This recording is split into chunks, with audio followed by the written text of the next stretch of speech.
So, good morning, everybody.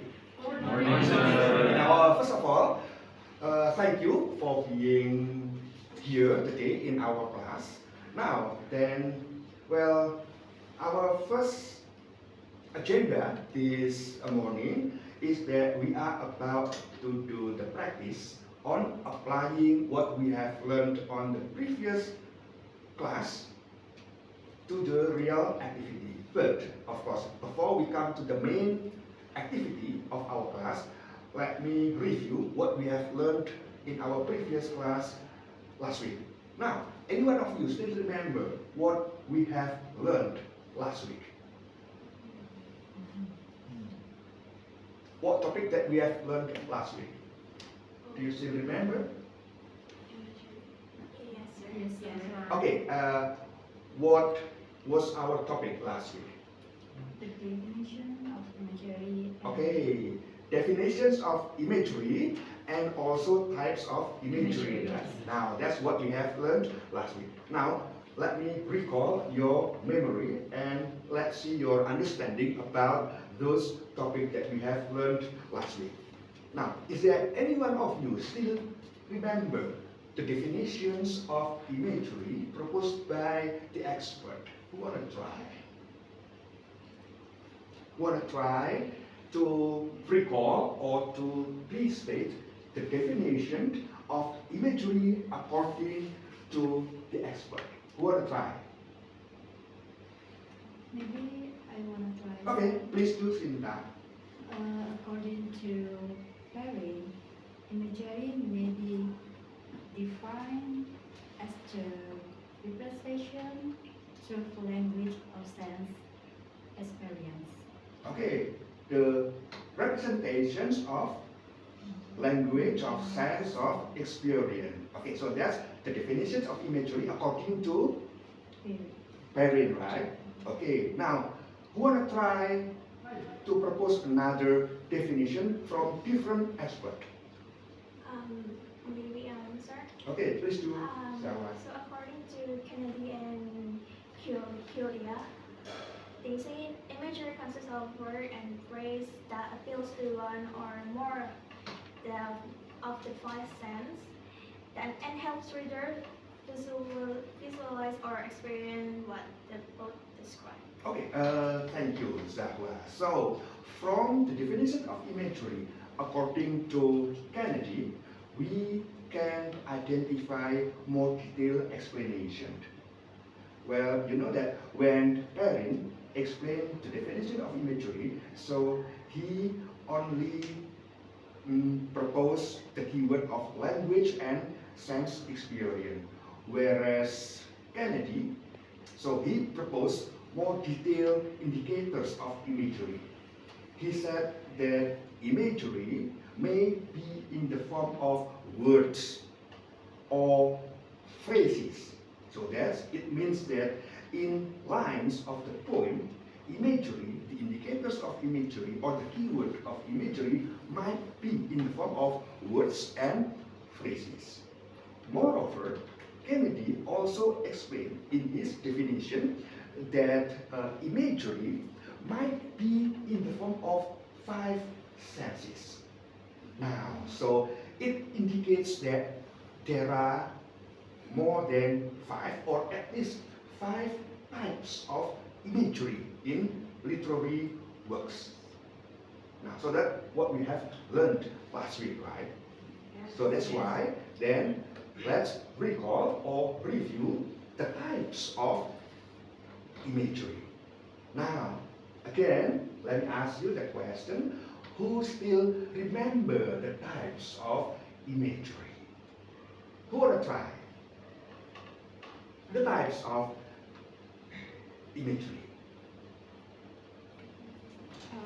Maybe I want to try. Okay, please do, Angel. So, as I remember, there's a few of types of imagery. Okay, The first one is visual imagery. visual imagery. Yeah. Okay. So, visual imagery is the kind of imagery that occurs most frequently in poetry. An image that represents a sound, a smell, a taste and such a touch, which is such as hardness, softness, or heat and cold. I think that's all. Okay then. So visual imagery. That's the type of imagery. Okay. Besides visual imagery, we have also sense of smell, sense of taste, right? Sense of touch, tactile, sense of touch. And also the sense of movement, indicating the act of movement, kinesthetic, olfactory also, right? So those are the types of imagery. Okay, considering that we have learned the types of imagery and also the definitions of imagery in our previous meeting, then our main activity in our class today is to apply those types of imagery in real poems. So that's what we are going to do this morning.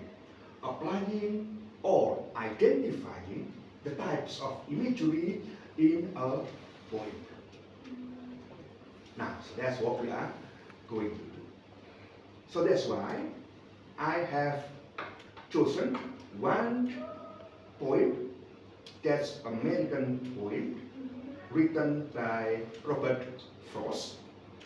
And the title of the poem is The Road Not Taken.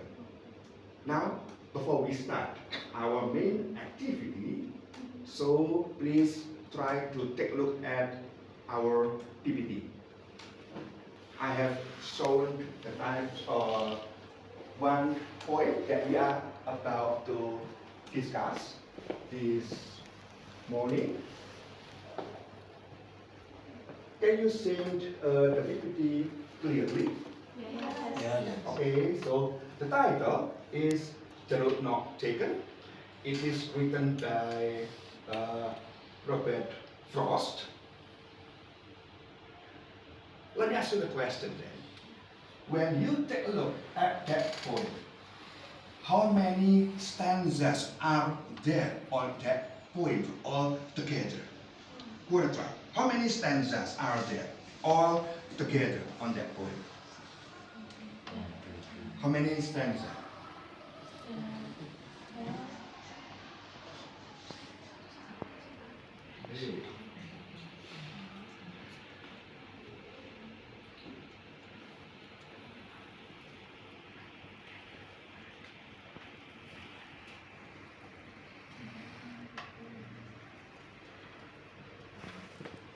Now, how many stanzas? There are four, sir. Okay, so there are four stanzas, right? There are four stanzas. My next question, how many lines are there in each stanza? Five. There are five lines. Okay, there are 5 lines in each stanza. Okay, now, at this very moment, we will focus our attention on the opening stanza of Robert Frost's poem. So, we are about to analyze, we are about to identify the types of imagery on the opening stanzas of that poem. But before that one, I need a volunteer to read the first stanza. So, who wanna be the volunteer to read the first stanza only? Dante, you wanna try to read the first stanza? Can you see Yes, the stanza clearly? yes. Okay, now try to read only the first stanza. Dante. To road different difference in yellow wood and So sorry, I could not travel boat and be one traveler.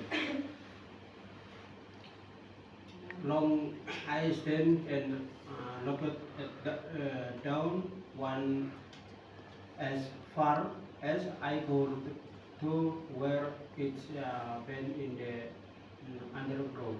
Okay, thank you, Dante. So, two roads diverge in a yellow wood. And sorry, I could not travel both. And the one traveler, long I stood and looked down as far as I could to where it bent in the undergrowth. Now, so that's the opening stanza of The Road Not Taken by Robert Frost. Okay, up to now, is there any question? Ada pertanyaan? No? Okay, now, if there is no other question, then we'll move to our main activity, identifying types of imagery that belongs to each line. Okay, now we come to the first line. Two roads diverge in a yellow wood. The first leading question will be, from the first line, two roads diverge in a yellow wood. What we need to do first is that to identify the key word from that line that can trigger our imagination. Either it deals with the visual senses, the sight senses, or it can trigger our smell, olfactory, or perhaps it can trigger our taste or our touch. So any words or any phrase that can trigger our senses. So let's try to do the practice. Two roads diverge in a yellow wood. Now, we want to try to find out the key word that can trigger our senses. We want to try. Maybe I want to try. Okay, please do, Vina. So the first sentence, two words diverse, it comes in visual imagery because I can picture like two paths in a spitting different directions in forest. So it comes as visual imagery, and also yellow wood. It comes also to the visual imagery because the adjective of yellow, I can imagine autumn visual, like autumn in the forest, like a forest full of golden leaves. I think that's. Okay then, wait. Okay, so let's see what Vina's opinion about types of imagery.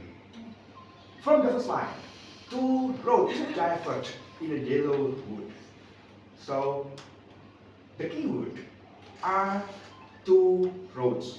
When we, as the reader of that poem, read that poem, then those two keywords, two roads, will trigger our senses.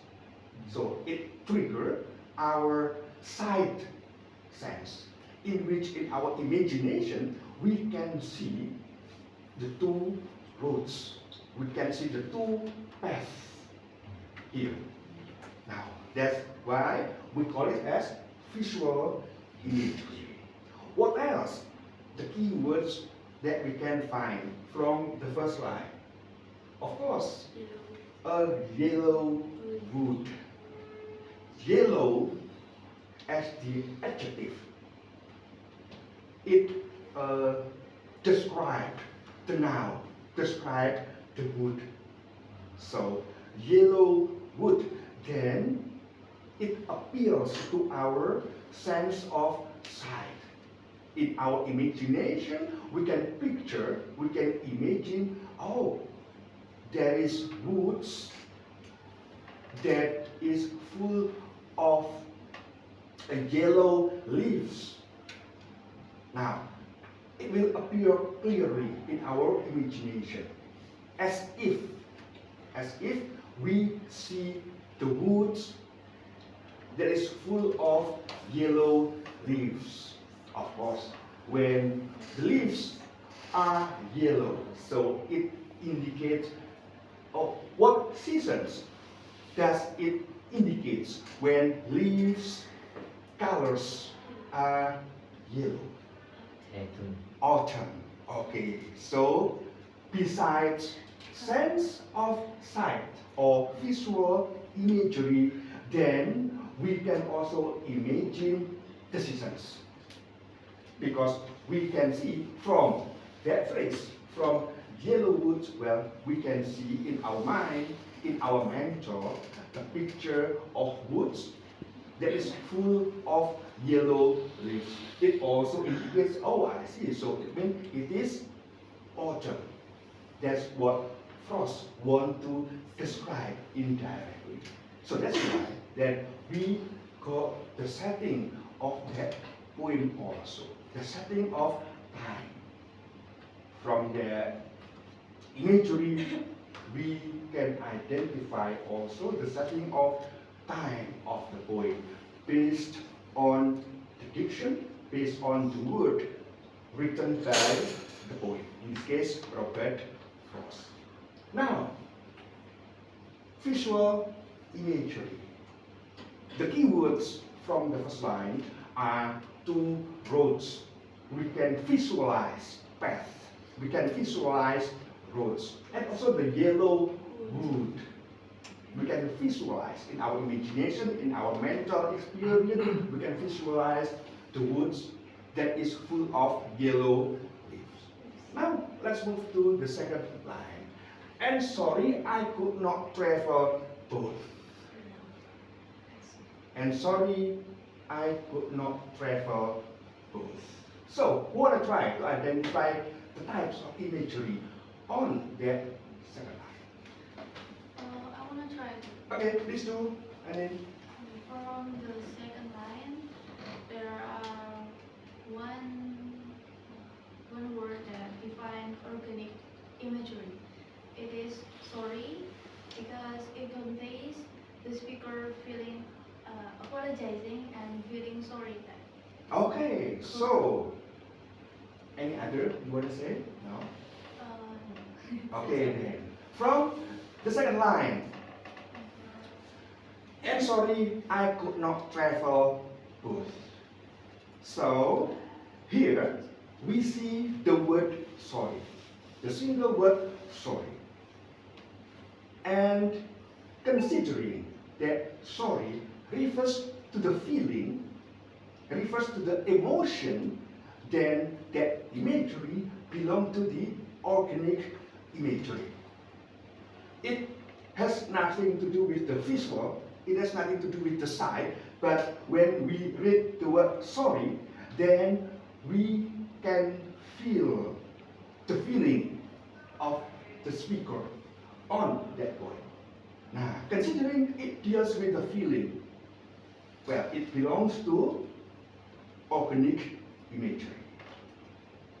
Other feelings such as hatred, happiness, for example, it also belongs to the organic imagery. Because organic imagery basically refers to the emotional condition, indicated by the diction, indicated by the word that explain about the feeling. Well, in this case, on the second line, it refers to the word sorry as the key word in which we can identify it as one of the types of imagery, especially organic imagery.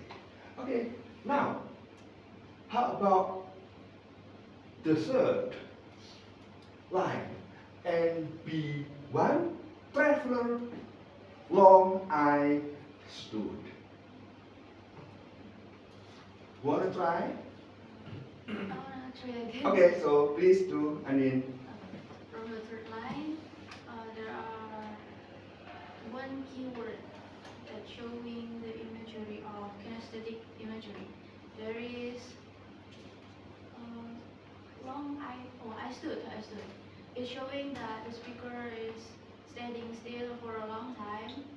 That showing the emotion of hesitations from the speaker. Okay, so the keyword I stood. I stood.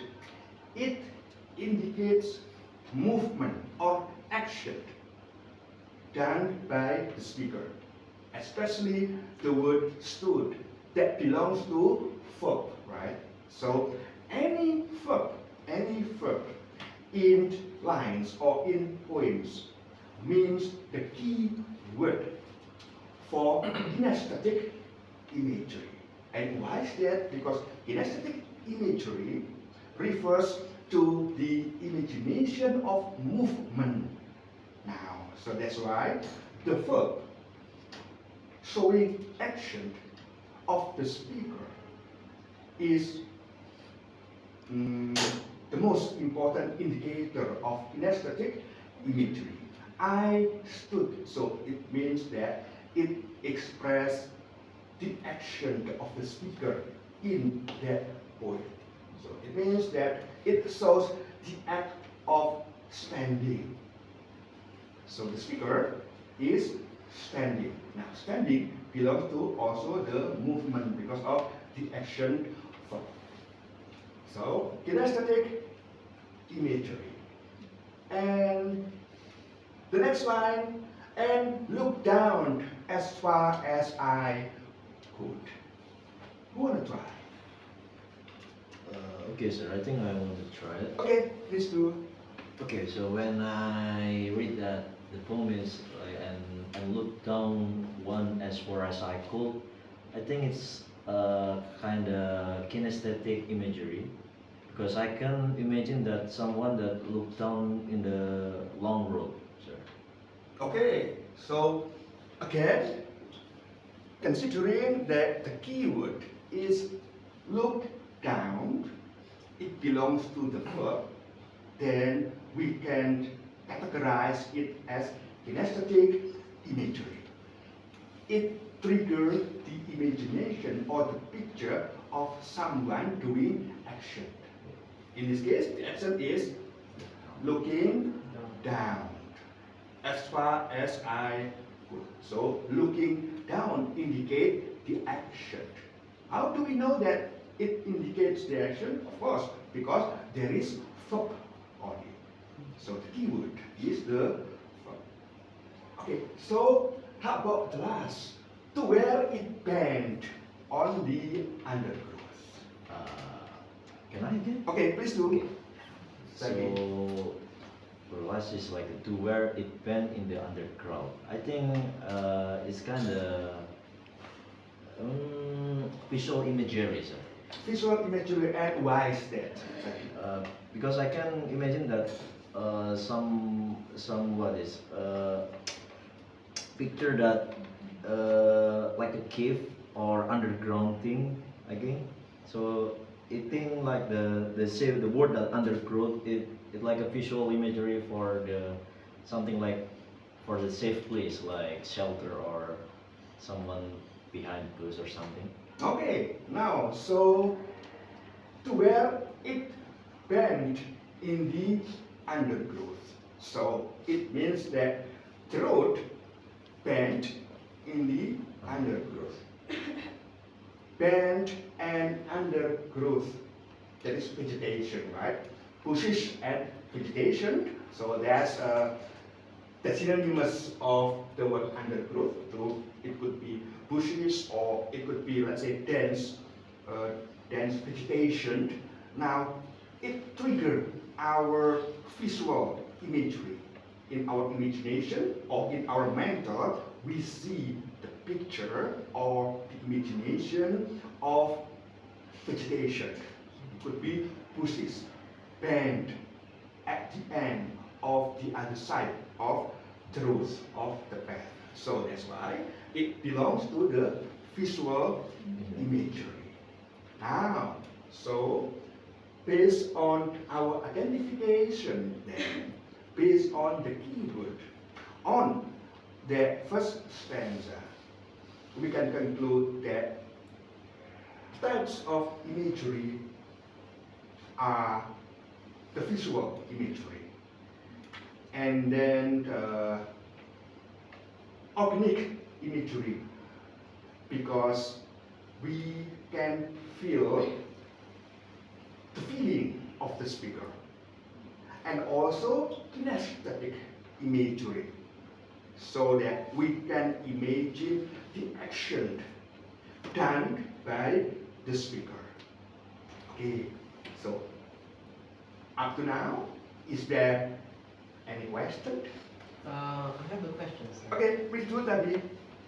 Is it possible that there are two types of imagery in one line of poem? Okay, now, so that's a good question. Is it possible that there are two different types of imagery in one line of a poem? What do you think? Anyone want to try to answer it? Is it possible that in one line of a poem there are two different types of imagery? Is it possible? It depends the word of the poem, I think, like the line of the poem. So when Okay, it depends on the lines of the poem. yeah, Of course. Okay, then. Well, it will completely depends on the lines of the.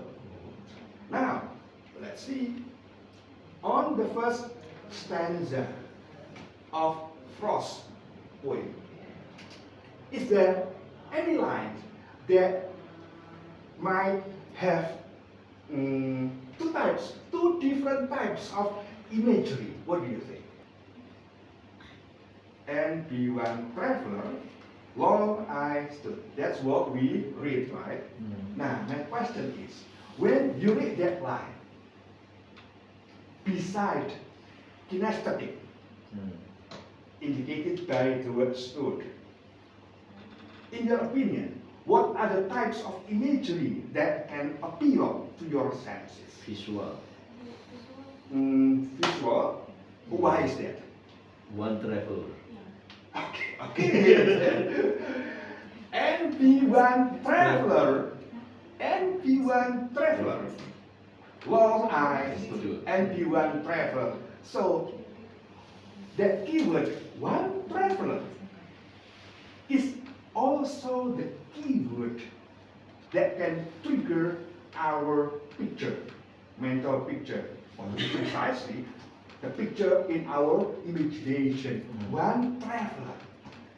Okay, it can trigger our imagination that we can see the picture of a travel from that line.